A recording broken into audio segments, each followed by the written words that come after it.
part for today. Let's put another XY axis up here. Let's make this one a little bit bigger. We're going to do a little stuff with it. And this has to do with the quadrantal angle. We're going to do the 6 things again. Remember doing the 6 things just a few minutes ago? We're going to do that here as well. So let's take a point right here. And of course that's 90 degrees, or it's pi over 2. But they're going to, actually I shouldn't have even done that. I should have, oops, see daisy. What am I doing? Oh, Control Z, that's what I wanted. There we go. If you look at the example, I'm looking at page 826, example 2. It says the terminal side of theta in standard position contains the point 0, 6. So 1, 2, 3, 4, 5, 6 right there. So there's our point. It's at 0, 6. And then it says find the 6 trig functions. Basically the same thing that we did before, except with one exception. The angle's not within these quadrants. The angle is actually right on one of the axes. Does that make sense? So it's kind of doing the same exact thing. So it's almost. But this time, tell you what, this time you know, since it's right here at 0, 6, what's my angle? They don't do this in the example, or do they? Yeah, they do actually, so that's good. What is the angle right here? It's not some unknown angle that we don't know. Because before, when you had a 3, 4, 5, did you know exactly what that angle was? No. You could have figured it out doing some inverse trig stuff, but you don't know what it is. On this one, you know what it is. What's the angle in degrees? It's 90 degrees. Okay, so at 0, 6. 0 anything would be at 90 degrees, wouldn't it? All right, so if I find the trig functions, it's not just the sine of any angle. What is it? It's the sine of 90 degrees. All right, and let's just list the rest of them. The cosine of 90 and the tangent of 90. And then let's list the other ones as well. So, oops, cosecant. I can't write very well. The cosecant, who's that? Okay. The cosecant of 90, we're just doing the inverse of this. The secant of 90 and the cotangent of 90. All right, let's take a look at this. The sine of 90. Now, this is not really a triangle, though. I can't make a triangle out of that, can I? But let's think about where the, let's do this. Let's see what they do. Watch, if we made a, you can't really make a triangle out of this, but if I wanted to think of it as, if I wanted to think of it as dropping it down to the x-axis, that's what we did before, isn't it? We dropped it to the x-axis. So if you did that, and let's make that just a little thicker. All right, so there we go. Remember what we did before? We did that x was, what, -3, and the y was -4. Remember we had that point -3, -4. Well, what's our point going to be right here? Oops. Let's change this a little thinner. What's our point going to be right here? It's 0, 6, just like we said it was before. So the x is 0, the y is 6. What's the, it's not really a hypotenuse because it's not really a triangle, but what would the r be from the origin to that point? Remember we dropped that down, it would still be 6 as well, wouldn't it? So the x is 0, the y is 6, and the, we'll call it r for the radius. It's kind of a radius, I guess, if you could look at it like that, is also 6. So the sine, what is the sine? Well, the sine is opposite over hypotenuse, or all right, do you remember that other problem where I'll just draw it out just real quick. And we went like -3/4. We took this, we dropped it up, and we said that was theta. And so when we did the sine, we did the opposite, which we'll call y because it goes along the y-axis, and that's x because it goes along the x-axis. We'll call that r because it goes from the origin to wherever the point is that they give us. So remember, the sine was what? Opposite over hypotenuse. So the sine, I'll just do it real short here, was y over r. The cosine was, what is it? X over r. And this really leads you into something we're going to do a little bit later on that's really important.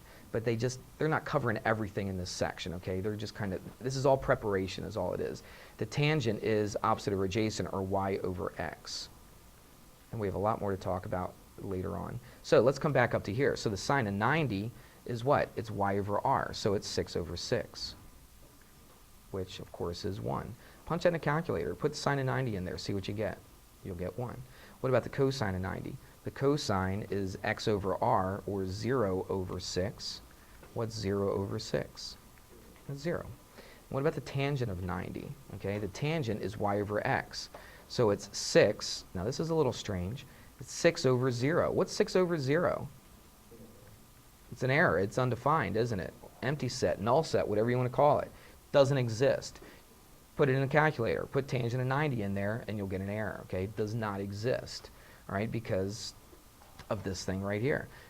Let me show you something real easy. I don't think they say this in here, but I'll just throw that out there and be free of charge, okay? If I looked at this point right here, 0, 6. Actually, it doesn't even matter if it's 0. You know what? I'm going to save it. I'm getting ahead of myself. I want to go to this thing called a unit circle. We'll talk about the unit circle maybe in the next lesson. I forget exactly where it is. No, actually, we do a couple things, then we get to the unit circle. So just hang on. I know you're so excited about learning about it, but we'll get to it in a little bit, all right? All right, what I'm going to do is an example. Here we go. They're going to ask you to find the cosine of these angles that are somewhere. They're not the, well, it's stuff that we did before. Remember we had that, remember I wrote that big old fancy circle with all those different things on there? It's kind of like that. But let's say we don't always have that at our disposal. You're not carrying that around in your back pocket, and you want to find out what the cosine of 240 is, and you didn't have a graphing calculator either, or even a scientific calculator. So what would we do on this? Well, first thing we would do is we would just write a little x and y axis. All right, so here's my little x and y axis, and find where 240 is. Well, where is 240? If I go to 180 and I go how much more? 60 more. I'm just going to make it real sloppy here. Go 60 more, right? That would be 240 degrees. Would you agree? So right there is 240 degrees. What we want to do is we want to find the cosine of 240. So what we're going to do is we're going to make a right triangle out of this. So we're going to pop it up here. Okay, this angle right here is 60 degrees, and it's we want to find the cosine of 240. Now, what we're doing is we're finding the cosine of 240, which is this big old angle right here. But really, we're finding the cosine of 60, aren't we? Within this little triangle. So is that the same thing? they're expecting you. It is. It's the cosine. Well, not the cosine of 60. See, it's not just a regular cosine of 60, because the cosine of 60 would be positive. Over here, the cosine would be negative, because the cosine is going along the x-axis. We'll talk about this in a second. But you remember what the cosine of 60 is? If you look on your chart, at this point in the book, they're just expecting it to look at a chart. And they give you a chart in there that you could look at. Anybody see it? What's the cosine of 60 degrees? The cosine of 60, yes, is 1/2, okay? I was thinking of something else, okay? But look, it's going along the x-axis, okay? The cosine, oh, there's so much stuff that I want to talk about right here, but the cosine is going along the x-axis right here. So the cosine is -1/2. Let me just see what they do here. Maybe we didn't talk about that quite right. The cosine goes along the x-axis, and the sine goes along the y-axis. Just remember that. We'll explain it more later. Everybody got that? The cosine goes along the x-axis, and the sine goes along the y-axis. So 60 degrees right here, the cosine would be -1/2. What if they ask for the sine of 240 degrees? What did I just say? The sine goes along what? Just give me a second here. The sine goes along the y-axis. Okay, so this would be, if you look it up, what's the sine of 60 degrees? That would be square root of 3 over 2, but it goes down, so it's what? Negative square root of 3 over 2. Okay? Let me, hold on. Let me give you some problems to work on. And that was it. We covered everything right there. There was just one more example. You can look at that yourself. The numbers are a little bit different. We're splitting it up a little bit. We're going 15 to 32, and we're going 37 to 46, okay? So there's a group in there you don't have to do. And that's page 829 and 830.